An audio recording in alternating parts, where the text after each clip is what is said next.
would like to give a huge shout out to Gundam Central Shop. This is where I get all of my third party model kits. They have been a huge supporter to the channel. So if you are looking into getting your own third party model kits, I'll go ahead and leave a link in the description.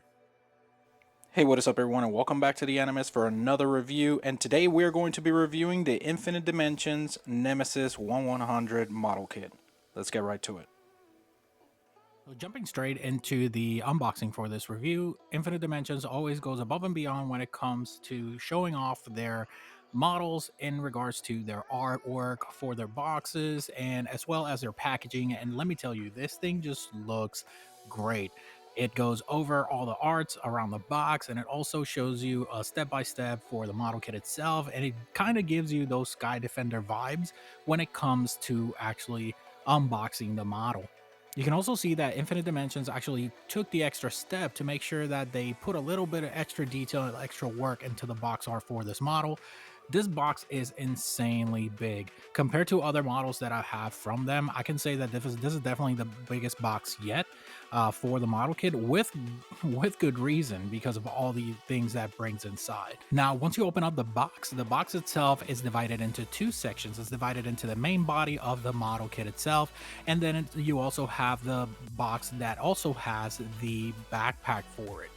Now, the good thing about this, and I've mentioned this in other reviews, is that this model kit can actually be divided into two steps, so you can choose where to start and where to finish. Now, moving on to the actual unboxing of the model kit itself, this thing is just packed with runners. You have color separation up the wazoo, you have gold parts, you have metallic coated parts, you have inner frame parts, you have color separation in the inner frame. You also have a very detailed art book that was included with the actual model itself. And you know, I'm not gonna spoil that for you guys. Whoever wants the model kit, you guys can definitely appreciate that. I'm definitely not going to spoil the art book for you guys, but it brings a lot of stuff, and it also brings water slide decals, metallic etching, and you also get metallic decals for the model kit, which I think that it's an innovation when it comes to model kits these days, and I feel that most companies are actually getting attracted by it and actually taking their time to put these out. Now, as far as the build process goes for this model kit, overall the build was completely smooth. We did have some hiccups here and there of parts not getting adjusted as much as I would like. Some of them were pretty loose. The actual model kit itself does divide into three steps for you to be able to build them step by step, whether it be inner frame, outer shell, and then you have your outer armor shell. So I definitely enjoyed this build. And the last thing before we go into this review, I do want to thank every single one of my subscribers and every single one of my followers for making this possible. I saw that we went over 2,000 subscribers, and that is awesome. You guys are the ones that I keep, look, as long as somebody keeps watching my content, I can get one like on my video, and that one like is definitely going to make sure that I keep posting videos, because that means that somebody's out there enjoying my content, and that's all that matters. Now, I also want to mention that we do have big things coming to the channel, as well as a lot of custom builds. We are going to be continuing with the Star Destroyer as the next review that's being uploaded, as well as we are building the giant axe, the sickle, and we are going to be hitting the 30-minute missions fantasy line as well here on the channel. Now, the two that I use for this build are going to be very short lists. Now, I did use single bladed nippers. I did start by trying to clean it up as much as I could.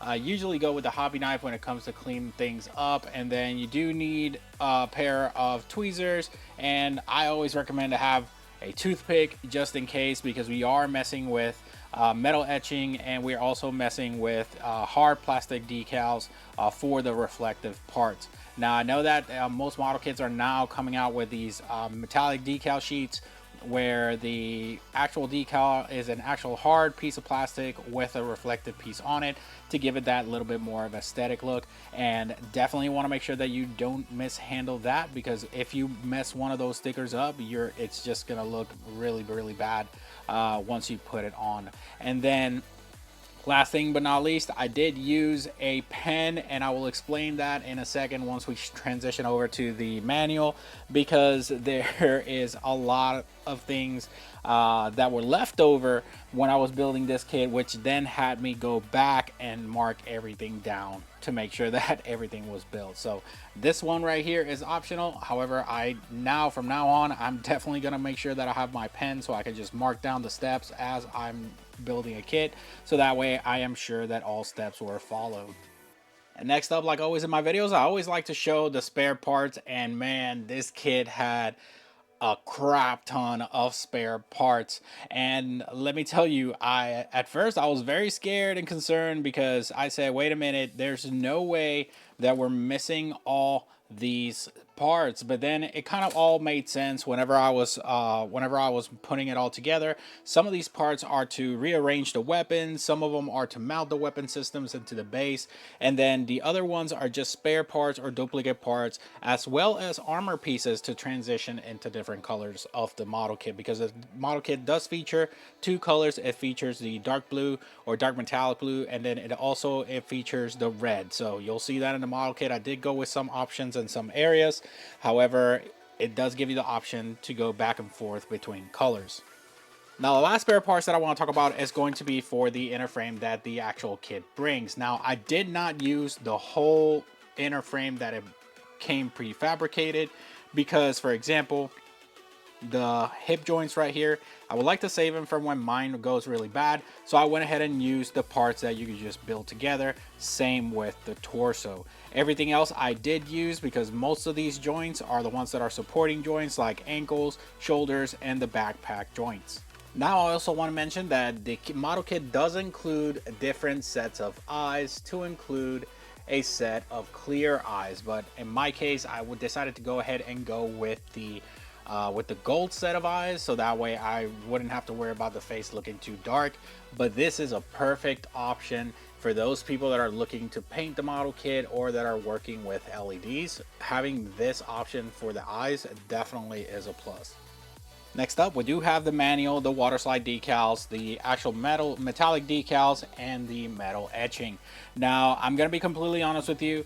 I did not use some of these metallic decals, and some of them came as spares. So just keep that in mind. Sometimes the manual will give you options to either use red or green, and you can just choose whichever one you want.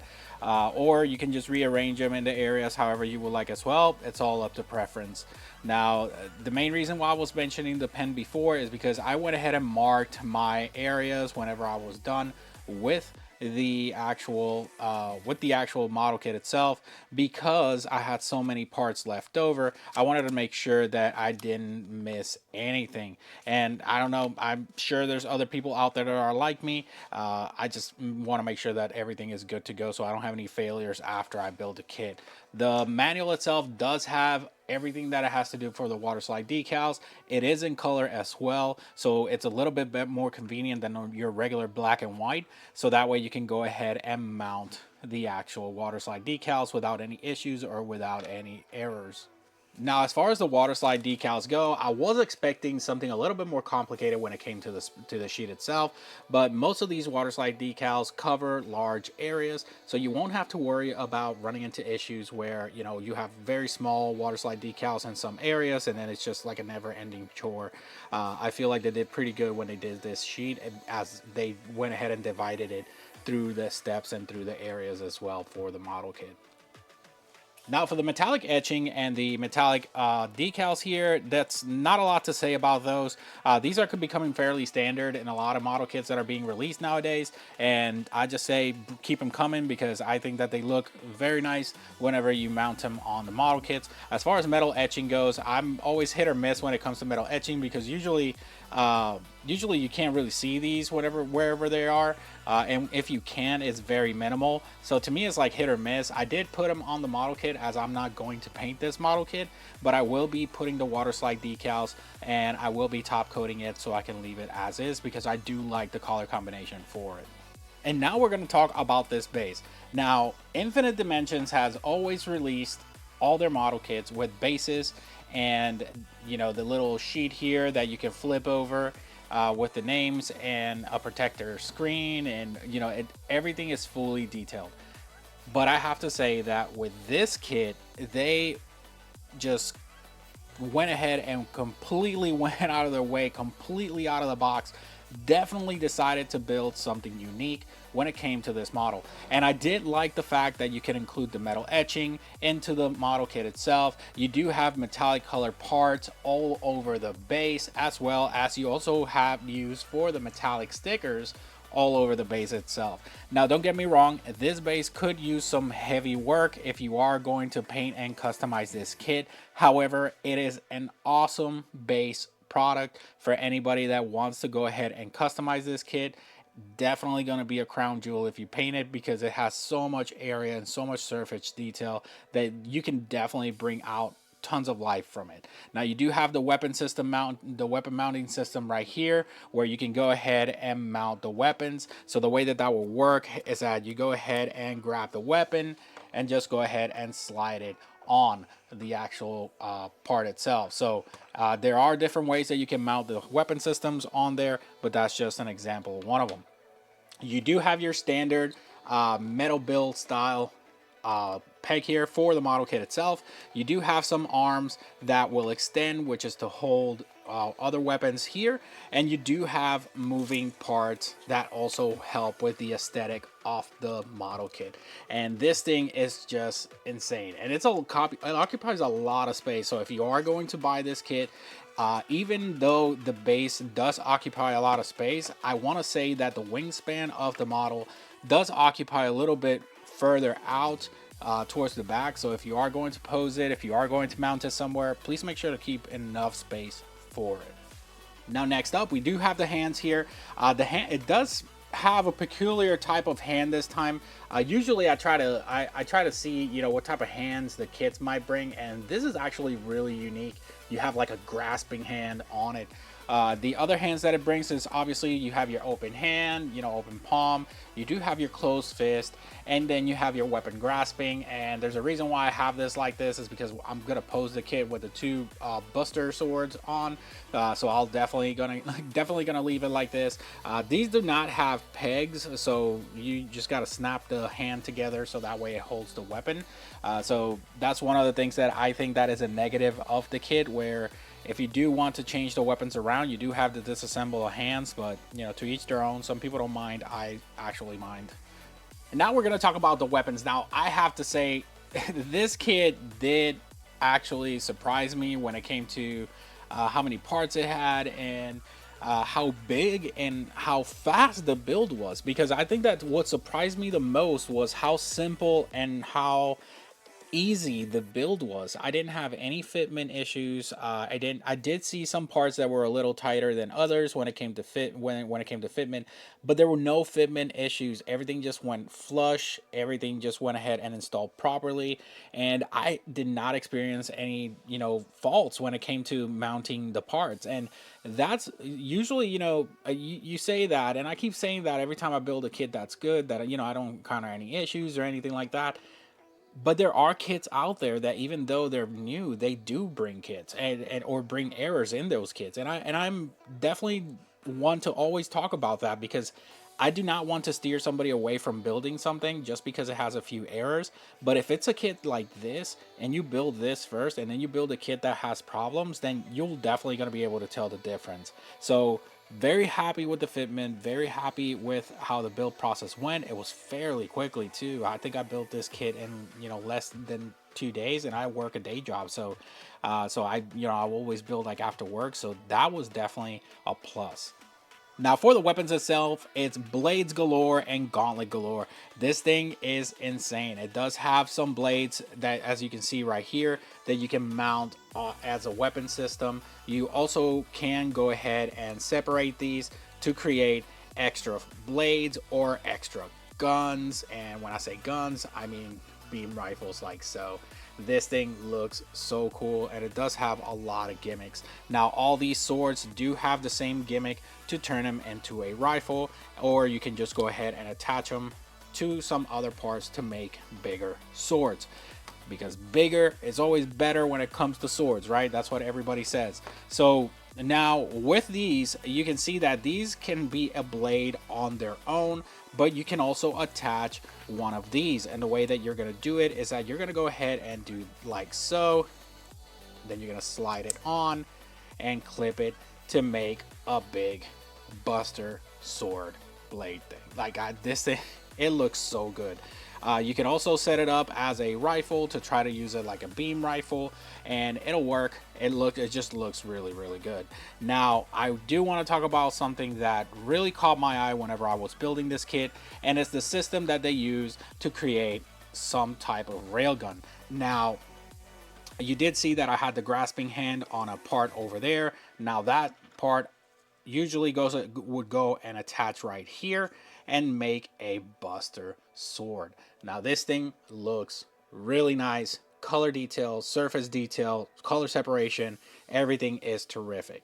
Now this does have a gimmick. If you wanted to turn it into a buster rifle or a railgun, then all you would have to do is open it like so, right? And then you'd go ahead and set it up so it's a railgun. This thing looks so good. And I say that because I've built railguns before, but the color separation has not been that great. And I think that they did went and put a lot of detail into this buster blade slash railgun, and I think it's just phenomenal. You can also go ahead and turn the hand like so, just so you can go ahead and have the railgun ready.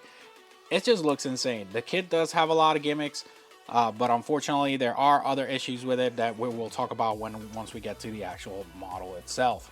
Now, are these weapons great? Yes. Can they be mounted individually on the model kit? Yes. Can you use them as add-ons for the model kit? Yes. The gauntlets are awesome because they serve as shields, as well as they do have their own little gimmick where you can go ahead and move the fangs like so, and actually give them a little bit more of articulation when you are posing the model kit. Aside from that, they don't have a lot of functions aside being on the backpack, so that's pretty much it for that.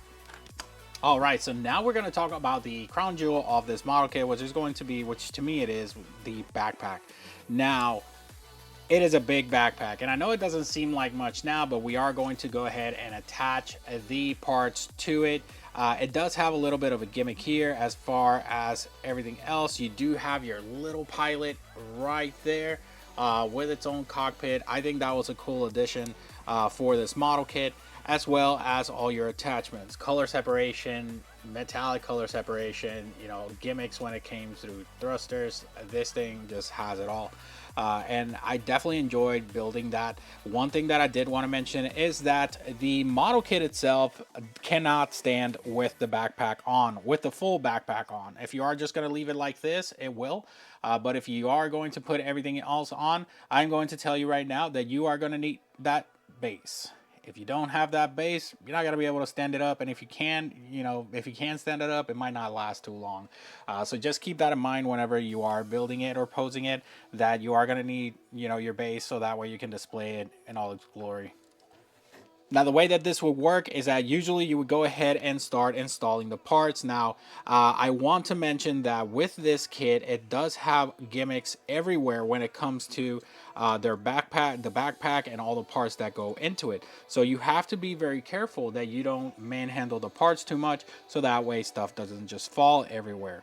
Now, the way that you're going to go ahead and do that is that you're going to go ahead and flip the weapon handle down, and then you're going to clip the wing on like so, and then you'll hear a click, and now the actual wing is secure. And that's pretty much how you do it with all the parts that are in the actual backpack itself. The one thing that has a peg there is this part right here, where if you are going to install it, it just goes ahead and slides in there.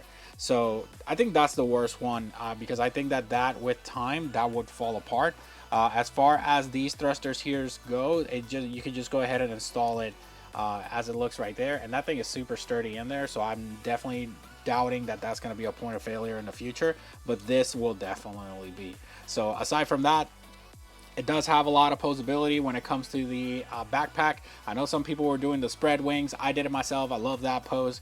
So definitely look forward to what everybody else is building when it comes to this model kit, because I know for a fact that this model kit has a lot of possibilities when it comes to flying poses or battle poses. I just did not have the capacity to do it at the time that I was filming the review, because most of the parts were a little bit too tight, and I just don't like breaking my model kit. So I wanted to make sure that I gave it just a few standard poses just so you guys can see how everything looks, and then go from there. And now for the crown jewel of this build, which was the actual body of the Nemesis itself. I was blown away by the design. I usually am very skeptical when it comes to very bulky, very over the top designs like these. I usually like a little bit more conserved, style model suits, but this thing just looks insane. It's also full of gimmicks for hatches and latches everywhere. So if you are looking into getting a kit that has lots of gimmicks, lots of posability, this is definitely one of them. When posing, you do have to be careful because the joints and parts are a little bit hard in there. However, I have no doubt that you will be able to achieve whatever pose you want with this kit, even though posability is a little limited when it does have the actual backpack itself. So just keep that in mind whenever you are building this kit. If you are going to build it, you might have limited posing when it comes to the model kit with the backpack. And just look at this thing. This thing is an insane amount of detail, surface detail, color separation, clear parts. It just looks really good. All the metallic stickers are in there. I had no issues putting them up whatsoever. Definitely enjoyed that part as well, because if you are familiar with how these metallic stickers work, sometimes they'll go on and sometimes they'll fall off. I did not experience that at all with this kit. Now straight into the posability of the actual model itself. So you do have your head. Your head is a little tight in there, but you do have a joint with a neck joint that you can just go ahead and move and pose. It does not have a complete 360, and it's actually very limited back and forth. So just keep that in mind. As far as shoulders go, the shoulders are super tight in there. You do not have a 360, but you do have a bend of the elbow. And if you are stretching it up or forward, then you get that little extra joint there so you can do posability. But again, posing is very limited since this model does have very, very tight joints. Now, as the torso, for the torso, you do have your little back and forth. It does have articulation when you do bend the model kit, so that way you have that movement of that torso like so. You do have movement from side to side, which is actually terrific when you are doing aerial poses, and that looks actually terrific. And then you do have a 360 turn of the body, which is actually pretty cool for a model kit, because that means that you'll have a lot of dynamic range when it comes to posing. As far as the back flaps go, they don't really go too far when it comes to opening and closing. So just keep that in mind. Some of these parts are not very user friendly. They will fall off if you manhandle them. So just keep that in mind. Same with the front right here. Definitely won't fall off if you place them gently or move them gently. But if you try to manhandle them, they'll definitely fall off. Now, as far as the leg goes, you do have a joint that goes in and out of the actual model kit itself, so you can get that extra stretch when it comes to that hip joint to create better posing. You do have a turn of the leg back and forth. You do not have a 360 because it does hit at the top right here. For the knee, you do have a double jointed knee that also exposes the interior armor of the model kit itself, and I think that's really neat. As far as these parts go right here, you can actually move them back and forth to assist when you are posing your model, so that way they don't get in the way. Having these moving thrusters really does open the window when it comes to posability, because you can give your model kit a lot more dynamic poses. And then going straight into the ankle itself, if you do go ahead and take a look at the ankle does have a lot of mobility when it comes to posing, when it comes to being able to distribute that weight.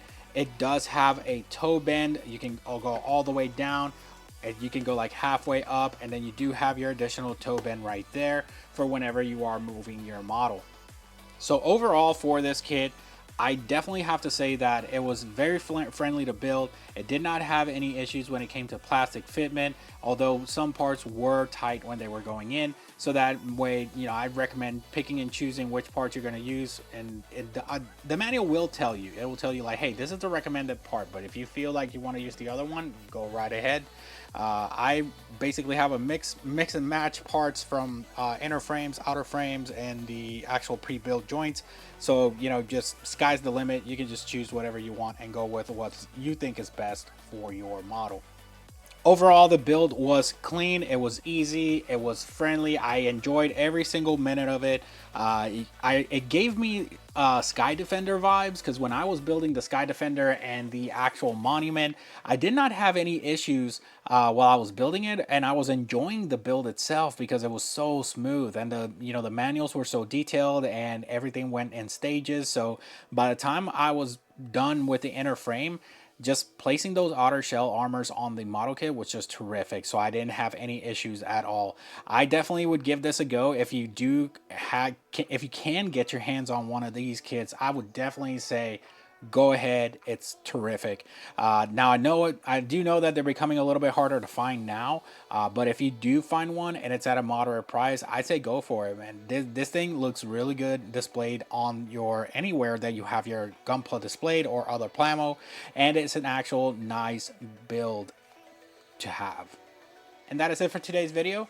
I do want to thank again all my subscribers for all your support that you guys have given me throughout this time building the channel. I know that we were out for about a month trying to get everything squared away. We did have problems with, you know, recording video, internet, and all that. Hopefully that's all behind us now. We can get a, you know, very steady flow when it comes to videos being released. So just keep a lookout for that. Lots of things, great things coming to the channel. So thank you so much for watching, you guys, and I will catch you all next time for the next review.